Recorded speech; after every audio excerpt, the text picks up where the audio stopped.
yesterday the intuitive prayer of intention was a super short, well, it was a YouTube short. It was literally 15 seconds. and I've just been thinking about how intuitive prayer of intention is a lot. It's a lot, it's a mouthful to say. And shortening it in shortening fashion, the way we do, lol, is, acronyms, IPI, IPI. Um, and Ippy was like, "Ooh, Ippy, yippee," like prayers, yippee, I get to do this intuitive prayer, uh, which was really fun and silly. And I feel there's a part of me that was like, that was not good enough. And then there's a part of me that's like, hey, remember it's called the 78 slow, right? Like slow for a reason because we're taking it nice and easy. And who says prayers have to be formal, and who says prayers have to be long, and who says prayers have to look and be a certain way. When I left the religion of my upbringing, it was like, all right, how else can I like connect to prayer in my way and do it my way? And so just full permission to say, whatever you do is enough because you're enough. And today, that's the prayer that when you set out to do something and you totally half ass it, or even quarter acid, or just like, I'm going to just do the bare minimum, you did it. And let that be enough. And stop beating yourself up and criticizing yourself for not being or doing more.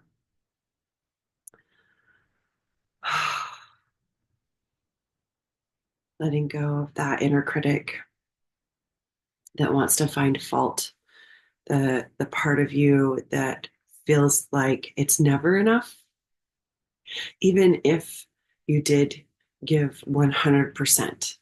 And knowing that every day 100% is going to be different because our energy is different. Every day, every moment, your body is different. Every second, you have thousands, hundreds of thousands, probably even more than that, cells that are dying, literally dying, and new ones being reborn. Eye cells, brain cells, ear cells, hair cells, skin cells, digestive cells, connective tissues, muscles, organs, glands. Every second, you are changing and shifting, and hormones, emotions, and not to mention what's happening outside right now. It's just beautiful little snowflakes are softly falling. And it's been a little gray the last couple of days. And not seeing the sun affects your mood. And so understanding that every second you are doing your best, trust that that's enough. We're not always on all the time. In fact, there's this study they did with trees where they shot them with adrenaline so that they wouldn't hibernate for the year. They wouldn't, drop their leaves and go into hibernation mode. And those trees died within, I really need to look up the study again, but it was within a couple of years. Like it was a very short amount of time. These trees died because they didn't get the rest they needed. And it's so interesting. We live in this society where we have electricity 24/7. We've got lights, which is awesome. But because of that, we also think we can just go 24/7. And our ancestors didn't have this luxury of electricity. They had candles, and those candles were a finite power source. Either the wood would burn out or the wax would burn away. And then they'd have to either get more or just be in the dark and rest. And we just don't give ourselves times to rest. And so this prayer is a little all over the place, but it really is this like, I just kind of felt the last couple of days I was like, I don't know. I didn't even want to share them. I was like, this is embarrassing. But I did it enough to like mark it off and say, done. I did it. And I kind of felt like I was cheating by doing that. But this morning in my daily pages, when I was journaling before meditation, I wrote, this um like I literally talked about how like ippy prayer doesn't have to be so serious. Like that was my prayer yesterday. And it was super short. And then here I am feeling so not good enough. Like that was not good enough. And there's a part of me that wants to criticize, well, really all of it, not just, the ippy, not just the short that I created yesterday, but everything that I've done up to this point. It's not my best work. It hasn't been well thought out or even planned. But that's kind of the point. They are intuitive prayers of intention, not well thought out and planned and organized and, like it's intuition. That's kind of the point. Take it slow, post a daily intuitive prayer on YouTube, and done. That's it. So like why why like beat myself up over that? I think this is one of the main reasons why so many people quit goals and New Year's resolutions. Right now is the time of New Year's resolutions, but just, I mean, any time anyone sets a goal, any time of the year, I think our inner critic kicks in and it's just like, oh, you're not doing it right, right? You're not doing it as good as you could or should. Instead of just going, hey, you know what? I showed up. There was this talk from one of the Vipassana teachers that I listened to last week that talked about never using your meditation practice to harm yourself. And I was just like, the title made me like cringe almost. I'm like, you can't use meditation to harm yourself, period. You can't. So I kind of like it drew me in. I wanted to know like, how could you even use meditation to harm yourself? And they were talking about the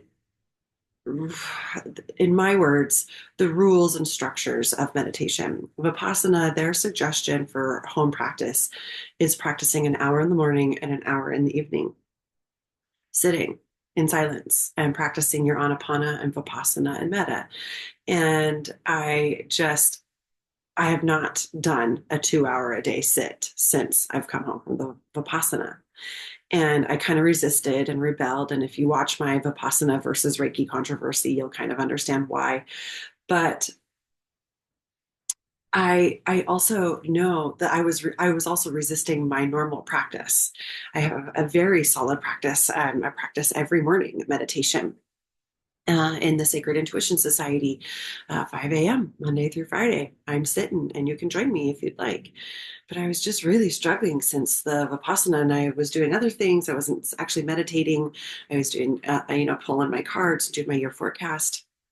And again, here I am not giving myself credit because that's a meditative practice. Even pulling cards and journaling is a meditative practice. So there I am, not giving myself credit again. Um, so this Vipassana teacher was talking about not using your meditation to harm yourself in that if I'm not doing it perfect, it's not good enough. And I might as well not do it. And that's the big lesson I took away from it. I don't remember all of the exact things in there, but I was just like, okay, I know that the idea of sitting for an hour is just not going to happen for me.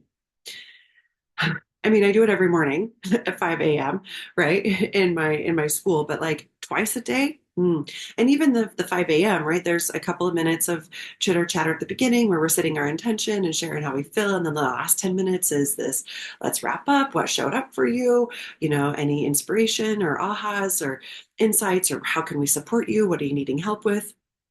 And so it's not even a full hour of meditation, more like 40 minutes, 45. And again, it's like, oh no, it's not good enough. It doesn't count. Totally counts. Totally counts. So use the idea of not using meditation to harm yourself and the idea of that there is a right way to do it. And if I can't do it right, then I might as well not do it is a lie, is a straight up bullshit lie that your inner critic, your protector, your whatever part of you is afraid of what's going to happen if you actually do the thing and you step into and just own this is what I'm doing. This is how I can show up today. So after I listened to that speech, I was like, okay, Vipassana 2 times a day. I'm just going to sit for 20 minutes. That's all you have to do, Jenny, because the Zen cone, the old ancient Zen saying is that everyone should sit in meditation for at least 20 minutes a day, unless you don't have time. And then you should sit for an hour. Because you don't have 20 minutes to sit for yourself, for your mental health, mental, emotional, spiritual, physical, physiological health, then you probably really need to sit for an hour and reprioritize your life. So I was like, okay, 20 minutes, that's like the Zen, like science, like there's science behind 20 minutes a day. 30 is ideal, but like 20 minutes is like the kind of like golden time frame for meditation, minimum 20 minutes a day. So I'm like, okay, I can do 20 minutes. And if I tell myself I'm going to sit for at least 20 minutes, this is the game I play. And then I don't set a timer, I don't set an alarm. I do look at my phone and I get nice and comfortable. And I go, okay, we're just going to focus on our breath and we're going to do our best not to move. That's my goal. And as soon as I move, like I need to I find that I itch my face or my legs are starting to fall asleep or I don't really count adjusting posture. Like if I just do that, like move like that, maybe, but like sitting up because I find myself sit up, especially at nighttime, starting to fall asleep. But when I have a big move, then I'll look at the phone and see what time it is. And most of the time, it's like this morning when I did it, it was 25 minutes. I was like, woohoo! I passed the 20-minute mark and I almost reached the 30, and it totally counts. And then I sit for a minute and go, okay, do I feel complete? Does that feel complete or do I do more? And sometimes I'll do more. I'll go back in for another like 20 minutes, like, okay, let's see how long I can go again without sitting. And it'll be another 20 minutes. And it's like, that's 40-minute combined meditation. And that's just one meditation. And then I do a second one at nighttime before I go to bed. And they add up. They really do add up. So the prayer is that set your goals, set your resolutions. I did this whole post on no year's resolutions. And it's not that I don't set goals. It's not that I don't set resolutions. It's just not the time to try to change everything in your life. Winter is a horrible time. And if you want to learn more about that, watch my winter solstice ceremony where I talk about, the element of water, because that's the season we're in right now, and some practices for rest. Rest. Yes, rest is a spiritual practice. So I set goals. And I've in the past been incredibly strict and harsh and critical of myself. And it just doesn't work. And so that's one of the reasons I love the 78 slow, because it's like, nope, just be real gentle with yourself. And even my year word for the year is relax. So you know that this is a challenge for me. Like my goal this year is to learn how to relax. Like who sets that as a goal? Like someone that's an overachiever, someone that has just really been their whole life trying to please, perform, perfect, and produce to prove their worth as a productive member of society, instead of going, hey, you know what? I'm here. I exist. I am a good person and I am doing my best. And that is enough because I am enough. And taking it a little easy on yourself. And I'll tell you what, the thought that I had about taking it easy on myself, I really thought that the beating myself up and making myself go and do it, come on, you can do better, and trying to, do better and learn more and achieve more and succeed more, noble, very noble. But at what cost? right? I was never happy with what I was creating. I never felt good enough. I never felt like what I did was enough. And I always felt like somebody else did it better. And I could never celebrate. And I never felt like I ever succeeded or actually won. So, and then when I just go, you know what? Today, this morning, I come down here and I marked off day 5, even though it was a 15-second short. And I literally said like a sentence, but I marked it off and I counted it because I did it. I did it. It counts. And and I'm still practicing this. This is my prayer today. Instead of beating myself up, I'm trying to be like, yes, you did it. Good job. You are well, right now, this is day 6. So we are 6 for 6 on 78 slow. Woo! So that's huge. That's really big. And it's a new thing. And it's a scary thing. And it's a stretchy thing. It's really challenging and growing me. Yes, I do these prayers daily. Yes, I teach and I say these prayers live all the time when I'm teaching classes and doing ceremonies. Um, but for some reason, daily, because when I do ceremony or when I'm teaching classes, I'm like in the zone, right? I spend a good 2, 3 hours before that ceremony or class to be in my own ceremony, to get in space for that ceremony. So I know I'm in a really good place. But this daily, man, my daily prayers are kind of messed up. They're messy, they're human. Sometimes it's just like, oh God, please help. Sometimes that's my prayer and that's enough because that's how being human is. And sometimes it's just looking out at the snow or even, the snow day one. I was like so embarrassed by that one. And I didn't even want to post it like finally 6, 7 o'clock. I'm like, I'm not going to do another one. You did it. You did it. And it's good enough. It's okay. You can do it. You can post it. And we would post it until like 6, 7 o'clock at night. And I didn't want to share it because I was just embarrassed. But it was like, yeah, that was my prayer. It was a beautiful new fresh snow. And I just wanted to sit there and just feel that, when it like just that cave in the cave of snow, the branches are all snowed over and the ground is all fresh with snow, and you just get to sit in the middle, and it just feels like this expansive, yeah, also blanketed, squeezed, yummy place.